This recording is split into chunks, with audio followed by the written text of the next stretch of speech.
Pagiging tahimik mo ang pinakamalakas na sandata mo. Tama, ang pagiging walang imik mo, ang hindi mo pagpatol, ang pagiging walang kibo mo ang greatest weapon mo.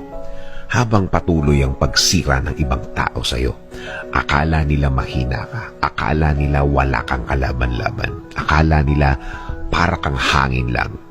Kahit naman ang hangin kapag naipon, nagiging bagyo. Pero ang naipon mong lakas, sa iba mo gamitin.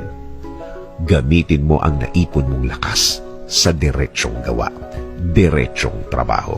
Yung nakafocus ka lang sa gagawin mo, yung nakatuon ka lang sa gusto mong plano na matagal yun ang nabuo ng Diyos.